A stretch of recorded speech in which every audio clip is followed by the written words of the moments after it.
आइए समझते हैं ग्रीनलैंड क्राइसिस। पहले इसकी लोकेशन और इसके बारे में जान लेते हैं। ये एक डैनिश टेरिटरी है which is semi autonomous.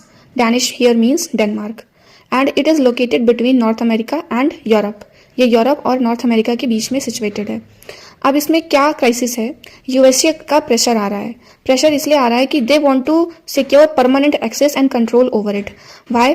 Because they are citing these reasons, security against China and Russia, but the real reason behind is very different, जो कि अभी हम समझने वाले हैं। पहली बात तो ये है कि ग्रीनलैंड मैटर क्यों करता है। अब क्वेश्चन मार्क ये है। पहली बात तो ये कि क्लाइमेट चेंज और रिसोर्स एक्सेस चाहिए। क्यों? क्योंकि क्लाइमेट चेंज की वजह से वहाँ की जो आइस है दैट इज मेल्टिंग, और आइस के मेल्ट होने की वजह से जो भी दफन हुए रिसोर्सेज हैं वो अब सरफेस लेवल पे आ रहे हैं, and that is why now people are having more attention towards this area. So this area, Greenland, is rich in rare earth minerals and graphite etc.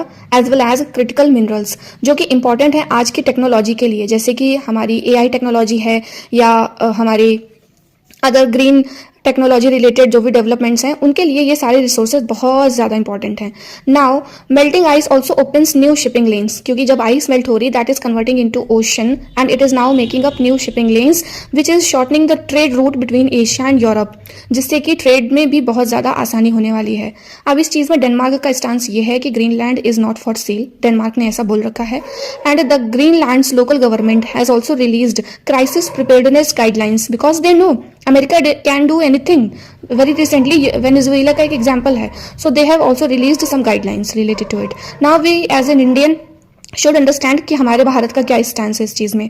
पहली बात तो हमारे इंडिया के डिप्लोमेट्स ने क्वाइट डिप्लोमेटिक कॉशन अपना रखा है अभी फिलहाल में. They are not taking any sides. They are trying to maintain the relations between the super powers like Europe and America both. और इंडिया का ये मानना है कि जो आर्कटिक पोल जैसा एक एरिया है which is open for all, तो वहाँ पे साइंटिफिक और क्लाइमेटिक बेस्ड रिसर्च ही और एंगेजमेंट ही सबसे महत्वपूर्ण है. So here India also has a permanent research station in Norway and it is named as Himadri.